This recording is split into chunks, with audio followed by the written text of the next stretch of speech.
Hey, ladies and gents, welcome back. This is going to be part 4 to What If Naruto Had Solo Leveling. That's because you guys hit the like goal. So for a part 5 to come out, just, hit the like goal, which I'm going to increase a little bit because I'm going to start a different What If tomorrow. That I'm not going to say right now. But yeah, for part 5, get this video to 250 likes. And with that being said, let's do a little bit of a recap, just so people know exactly what was happening, because there was a little bit of confusion, and nobody really seemed to like the fact that I was introducing another character. Or another player, not character, sorry. So, a little recap, Naruto decided he was going to go see exactly what was happening in the Leaf Village after hearing about the plans from the Sand Village and Orochimaru to attack. So he ended up going over there just to kind of observe, I guess you could say, which is a little bit of a retcon to what I said before, because I said Naruto was actually entering the Chunin exams. No, he's kind of like Orochimaru, I guess, in this instance. He's just kind of observing and watching to see what was happening. So he goes there and he has a little confrontation with Orochimaru, which he said he was basically going to let Orochimaru experiment on him when he was done with the exams. So then he ended up going and watching all the battles ensuing, and a lot of people were like, the person you were talking about, this Naruto lookalike guy, is Sai? No, it wasn't Sai. It was a completely different character who went to the academy with Naruto. It's not Sai that I'm talking about. It's a literal guy who literally looks almost exactly like Shikamaru. So yeah. Just so you guys know, I'm not talking about Sai, because he would absolutely demolish Kiba, but yeah, that's not who I'm talking about. So, yeah, after that little tangent, I guess. So then he watched all the exams. He ended up saving Hinata before going and having a brief interaction with her once she recognized who he was at Ichiraku's ramen shop. So he then went to the actual finals where all the finales of the battle would happen. Kiba obviously would lose to Neji and everything like that, but Gaara would absolutely dominate in his fight against Sasuke, and this is where Naruto would realize the fact that Gaara is, as well as him, a player. So, yeah. The main reason I did that, I know a lot of people really did not seem to like the fact that I was introducing another player, which I've only read season 1 of the manga because that's all they have. I haven't seen the light novel or whatever you want to call it, so I haven't actually seen that, so I don't know exactly. I know the point of it is to find the next shadow monarch and stuff like that, but I was I don't know. So whatever, there's another player. That player is going to be Gaara, and the main reason I'm doing that is because otherwise Naruto is just going to completely outclass literally everybody anytime ever. Kaguya shows up, Naruto one-shots. Momoshiki shows up, Naruto one-shots. It's there would be no challenge unless there was another player, basically to fight against Naruto. So, with that, Gaara is actually going to become a player. I thought about making Sasuke the rival, but I decided against it because he gets, weird powers in the future, and making him whatever. I decided not to make him a player, basically. So Gaara is going to be a player. So, with that, that's where we're going to jump back into the what if. So Naruto would once again leave the village. This time, not for the purpose of he was banished or any shit like that, because nobody really recognized who he was or really even saw him and knew that he was Naruto other than Hinata. So he's just leaving because he wants to figure out about his player shit, so he's going to go to one of Orochimaru's hideouts. So after arriving there, Orochimaru basically just begins experimenting on Naruto, and none of his actual torture methods or literally anything that he would do to normal people other than something starving, it would basically not affect Naruto. He'd electrocute him or some shit to see if it had some kind of weird reaction, and Naruto would kind of just take it because he has a lot of resistance to pretty much everything, just basically because of how OP he is. So Orochimaru would be this guy is really strong. So he would continue on with his experimentations, and he'd figure out that this player thing, literally, kind of changed, not necessarily his genetic material or any shit like that, but, it completely, changed Naruto. What am I saying? It, I meant to say, it didn't really change him. I don't know what I'm trying to say right now. So he basically can't really find anything that would be different about Naruto other than the fact that he's physically stronger. He can't find anything in, his DNA or any shit like that about any of his, skills or anything like that. He can't find anything. And it's huh. And he asked Naruto once again, he's like, so you get this screen to pop up in front of you? And Naruto's like, yeah. And he's just like, this is really weird. I've never heard of anything like this. And Orochimaru, in a bit of a arrogant manner, decides that he's gonna try to take the body of this person because, hey, think about how overpowered he'd become. So similar to what happened with like Itachi, Naruto would absolutely decimate Orochimaru in like one thing. He leaves Orochimaru alive because he's just like, he's pretty smart and he could help me figure out what is that. Like once he figures, like, if somebody would be able to figure out what's happening to Naruto, it would be him. So he decides he's going to leave him alive. So he just kind of like warns Orochimaru. He's just like, don't do anything completely stupid. So this is where Orochimaru, I don't remember exact, because like the attack on the with the like Gaara never actually happened because he never lost control and shit like that. So he wouldn't actually go and like assassinate anybody, at least not yet. So he doesn't do that. Naruto would end up like going back eventually. And this is where the attack would actually happen. It's probably about a week after the exams happened. Everybody's recovering and everything like that. And this is where all of the Sand Ninja and Gaara basically at the lead, because for some reason, like he was like the strongest in his village type of thing, especially now that he's a player. He's like the strongest in his village. And I'm going to say he has a lot more control over Shukaku due to the seal. Like, he could never sleep before, and he was always, like, you know. But he can actually have a lot more control over Shukaku in this version, I guess. So, because maybe Shukaku would also be a player similar to what Kurama is, so kind of like that. So, yeah. So he has a little bit more control over Shukaku. He can like actually sleep and he doesn't lose control or anything like that like he did in the original, but they would still attack. Orochimaru would still like show up and he would basically kill, or Hiruzen would kind of kill himself, I guess. Is like he'd kill, like they'd die. Like Hiruzen would still die. But Naruto probably could have saved him, but he decided against it because he's just like, that guy kind of pissed me off when he, like, literally banished me from the village type of a thing. So he's like, I don't really need to leave him alive at this point. So Hiruzen ends up dying, and Orochimaru still gets his arm sealed away. He'd go and try to find Tsunade, but Jiraiya would end up having to bring Tsunade back to the village. If he decided to bring somebody with him, it obviously wouldn't be Naruto. So Jiraiya would go, he would manage to bring back Tsunade, she would become the Hokage, and Sasuke would still end up leaving the village, basically in a search for power, because Sasuke still got the curse mark. So, things like that, all of that happens normally, and the 3 years before actually, like, Shippuden would happen, and in this time, Naruto wouldn't really have anything to do. He's not really part of a village, all he really does is kind of, like, wander around, and basically, he doesn't really do anything, but one day he decides that he's gonna go confront that, or talk to that Gaara guy about his player thing. It's probably like a few months after the Chunin exams at this point, so he decides he's gonna go back to the Sand Village.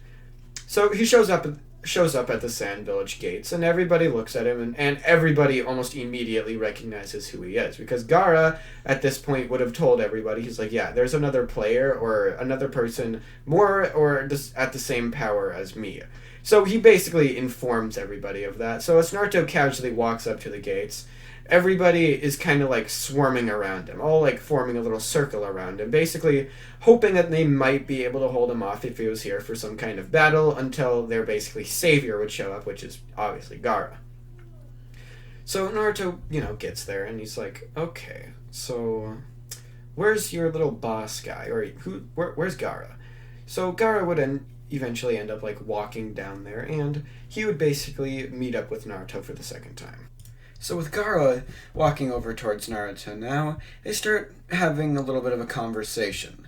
Naruto just asks a few questions, like, when exactly did you first become a player? Like, how old were you? Gaara responds, he's like, I was 12 when it happened. So Naruto notes this, basically just coming to the conclusion that he's probably a lot stronger than Gaara is, simply because of the amount of time he's had to master this ability, whereas the time that Gaara has had to use it. Like, Gaara's had it for, like, a matter of months, or maybe a year or two, whilst Naruto has had it since he was, like, 6, or about 7 years or so. So Naruto's like, Okay, interesting. So they continue asking a few questions, asking about different dungeons, asking about like skills, and Naruto asks if Gaara has undergone his class upgrade yet. And Gaara looks at him with a little bit of interest in his eyes now, and he just says, "I just got that quest today." And Naruto looks, and he gets a little bit of a glint in his eye. He's just like, "You might have a little bit of a challenge with it, but if you succeed in managing to survive for a long enough time, trust me, you will definitely see the benefits of doing that." And Gaara would be like, "Interesting." So Gaara would end up entering that dungeon because he literally, just got that quest, like I said, with Naruto basically just kind of chilling in the sand village until Gaara got out. Gaara would come out, literal, probably about, not probably, but he came out for about 8 hours later. I don't know exactly how time works when he's in the dungeon, but that's how long I'm going to say he was in it. And he walks back out and he just says, "Yeah, I got or Gaara would basically just be like, "Yeah, I got a class upgrade. It's called Shadow Monarch. At first it was Necromancer, but then it literally upgraded again." And Naruto's like, "That's what I am." And Gaara's like, "Wait, you have the same class as me now?" Or I guess it would be like the opposite. He's like, "Wait, I have the same class as you now?" Naruto basically just nodded at this, basically confirming that, yeah, that's the main reason he's so, or not the main reason, but that's like one of the reasons he's so powerful is because he can basically have summons. And he explains this to Gaara, explains that, yeah, you can literally have an army the more you level up the skill. Naruto explains that it starts at level 1 and you can only have 20 summons or shadows at a time, but once you level it up, you can get literally hundreds. And that's what Naruto's at right now. He can have almost 300 of these shadows at a time. And Gaara's like, "Whoa, how strong are they?" And he's just like, "Well, I have a mixture of a bunch of different monsters, like orcs, and I have a wyvern that I can fly around on for travel, and I have a few knights." And then he explains the Red Knight, or what did I even name that guy? I'm trying to remember what the hell I named him. Yeah, whatever. I'll figure it out when this episode's over. So anyway, Naruto would go and he was about to leave the village. Basically just being like, "Okay, Gaara, I'll be back in a few months to a year. And when I do get back, I will have a few more questions for you. And maybe then when I get back, I will help you basically get stronger." And Gaara was like, "I don't need help getting stronger. I can do it on my own." And as Naruto was about to turn around to leave, he's still looking towards Gaara. He feels a presence behind him. And he can tell that Gaara feels it too. And they both turn around. And they see this weird mist forming around before forming a kind of weird gate door-like appearance. And all the people in the Sand Village can also see this, basically confirming the fact that this wasn't just part of the system, or at least the system was affecting the actual world around them now and not just, them. They both go and they walk towards it. And as they're entering it, a weird word enters their mind. Basically starting something kind of how all the, this is a gate from the solo leveling manga and shit like that. So anyway, they enter the gate and this word enters their mind. This is a C rank gate. So they basically were C rank. What exactly does that mean? So eventually they obviously would figure that out, or they remember what it is because of the system, because it has those different rankings, E, D, all the things like that up to S rank. And then there's the, I guess, above S rank and stuff like that, but they don't actually know about that yet. So they go in. And obviously this being a C-rank gate, they would really easily manage to basically completely, really easily solo everything inside of it. And Gaara would gain a few levels, whilst Naruto he wouldn't gain any levels, because he has to fight much more powerful enemies in order to level up at all. So they end up getting out of the gate, and then this starts something completely new for them. And over the years, or the years for the time skip before the Shippuden would actually start, these gates would basically appear all around the world. And ninjas would gain different titles and different things like that. Ninjas would have different classifications, being basically E through S rank instead of Genin, Chunin, and everything like that. They gained the E through S rank titles and the gates and everything like that. So most of like currency and stuff like that would, or not most, but a lot, like there's currency that revolves around like the gates and all the like crystals and loot drops and everything like that inside of them, along with the little like, what are those weird crystals called that drop from like stronger enemies, like those things. So basically there's this massive like new economy and everything like that, basically just like literally popping up into the world, basically out of the need to defend against these gates. Basically they needed a way to defend against the gates, and they found that basically this attraction of basically money was a good way to get different ninja to basically help and defeat the gates, because that's kind of like what ninja were doing. They were literally like hired mercenaries slash assassins. So if they gave them money and paid them to do it, they could get rid of these gates that were around these like lower villages, and the like stuff like that, and the monsters wouldn't be able to like come out and wreak any havoc among all the villagers. So that's kind of like what the Naruto area would like evolve to over the years until Shippuden, and this is where a different gate would open, and the first S rank gate to ever appear. Naruto notices this as well as Gaara, basically the second it pops up, both being able to sense it almost immediately, and they both go there.